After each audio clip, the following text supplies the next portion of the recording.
বিষ্ণু ঈসা ইসলাম বললেন, মা বাআসাল্লাহু নাবিয়্যান ইল্লা রাআল গানাম। এই পৃথিবীতে এমন কোন নবী নাই যেই নবী বকরি চড়ায় নাই। কি চড়ায় নাই? বকরিরে আপনারা লক্ষ্মীপুরের ভাষায় কি বলেন? কি বলেন? ছাগল।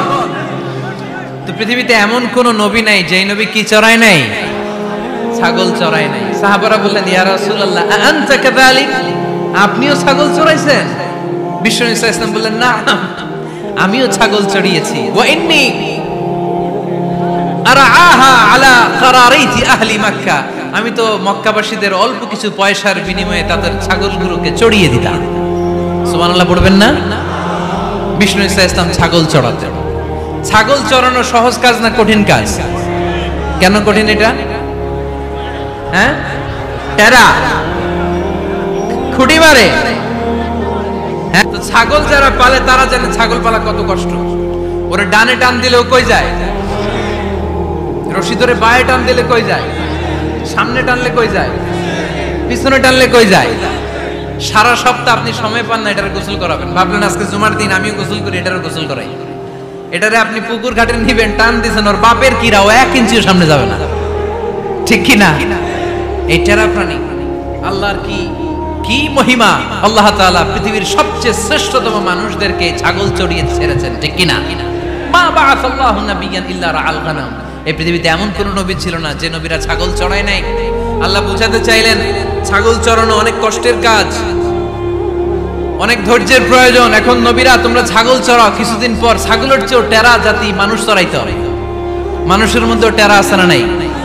ভালো বললে ভালোটা বুঝে না, ডানে যেতে গেলে বায়ে যায়, বায়ে যেতে বললে ডাইনে যায়, এরকম আছে না নাই? সম্মানিত ভাইয়েরা, সমস্ত আম্বিয়া আলাইহিমুস সালাম ওনারা কর্মঠ ছিলেন। সাইয়েদনা আদম আলাইহিস সালাম নিজ হাতে চারা গাছ রোপণ করে চাষাবাদের কাজ করেছেন। সুবহানাল্লাহ পড়েন। সাইয়েদনা ইব্রাহিম আলাইহিস সালাম চাষাবাদের কাজ করেছেন। সাইয়েদনা দাউদ আলাইহিস সালাম নিজ হাতে যুদ্ধের জন্য যে পোশাক পরতে হয়, যেটা পরলে গায়ের মধ্যে ছুরি মারলেও ঢুকে না, ওই শিরস্ত্রাণ বানিয়েছেন, নিজ হাতে তলোয়ার বানিয়েছেন। সুবহানাল্লাহ পড়েন। সাইয়েদনা মূসা আলাইহিস সালাম ছাগল চড়িয়েছেন। সাইয়েদনা মূসা আলাইহিস সালামের মেজাজ নরম না গরম? নবীদের মধ্যে সবচেয়ে বেশি মেজাজওয়ালা নবী ছিলেন মূসা আলাইহিস সালাম। উনিও 8 থেকে 10 বছর সাইয়েদনা শুআয়ব আলাইহিস সালামের এরিয়াতে ছাগল চড়িয়েছেন। চিল্লায়ে বলেন সুবহানাল্লাহ। এজন্য নবীরা যেহেতু কাজ করেছেন, কর্মঠ ছিলেন, আমরাও কর্মঠ হব। ঠিক কি না? সাহাবারাও কর্মঠ ছিলেন। বিশ্বনবীর সাহাবারাও ব্যবসা করতেন। সাইয়েদনা আবু বকরের বিশাল ব্যবসা প্রতিষ্ঠান ছিল। সুবহানাল্লাহ পড়েন। আপনারা হজ উমরা করেছেন কে কে দেখি?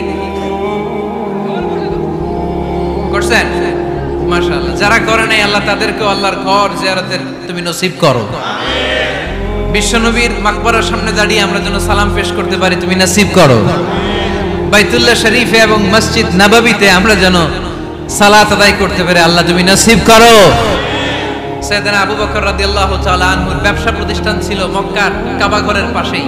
ওনার ব্যবসা প্রতিষ্ঠানগুলো যেখানে ছিল ঠিক ওইখানে সৌদি সরকার এখন শপিং মল বানিয়ে দিয়েছে। মাতজার আবু বকর।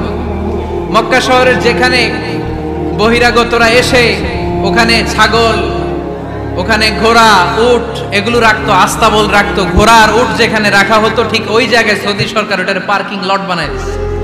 মানে যেখানে আগে সাহাবাদের ব্যবসার জায়গা, ওইখানে বর্তমানে শপিং মল। যেখানে আগের সময়কাল সাহাবারা উট আর ঘোড়া রেখে বাঁধতো, ওইখানে এখন গাড়ি ঘোড়া রাখার ব্যবস্থা করা হয়েছে। সাইয়েদনা আবু বকর অনেক বড় ব্যবসায়ী ছিলেন। ওনার নিজ টাকা দিয়ে হাবাসা থেকে আসা সাইয়েদনা বেলালকে তিনি 20,000 স্বর্ণ মুদ্রা দিয়ে উমাইয়া ইবনে খালাফের কবল থেকে তিনি মুক্ত করেছেন। সাইয়েদনা উসমান যুন্নুরাইন বড় ব্যবসায়ী ছিলেন। নিজের টাকা দিয়ে মদিনার মুসলমানেরা পানি খেতে পারে না, বিইরে রুমা নামে একটা কুয়া ছিল, এই কুয়ার মালিক ছিল ইহুদি। মুসলমানেরা পানি খেতে গেলে এসে বকা দিত, পানি খেতে দিত না। বিশ্বনবী বললেন, আমার সাহাবীদের মধ্যে এমন কি কেউ নাই নিজের অর্থায়নে বিইরে রুমা কিনে মুসলমানদেরকে দিয়ে দিবে?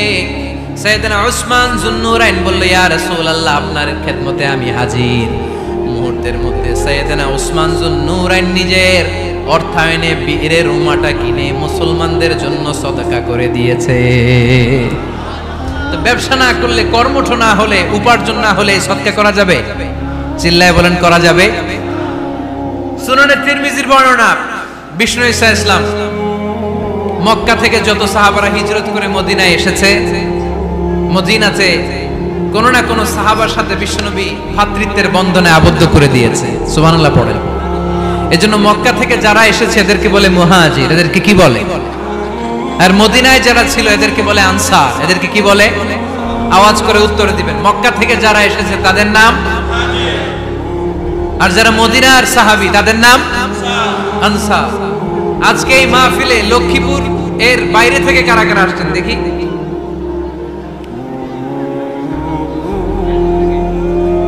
মাশাআল্লাহ, মাশাআল্লাহ, অনেক আসছে।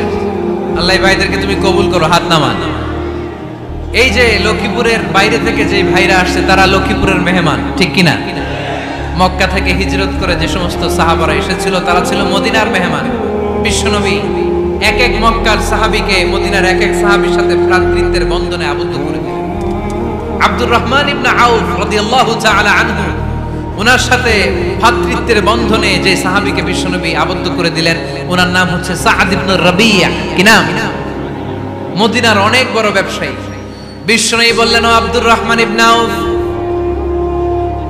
সম্পদ ছেড়ে দিয়ে, পরিবার ছেড়ে দিয়ে, স্থাবর অস্থাবর সব ছেড়ে দিয়ে আল্লাহ রাসূলের ভালোবাসায় মক্কা থেকে মদিনায় এসেছো। মদিনায় তোমার চিন্তা নাই, সাদ ইবনুর রবিকে আমি তোমার ভাই বানিয়ে দিলাম।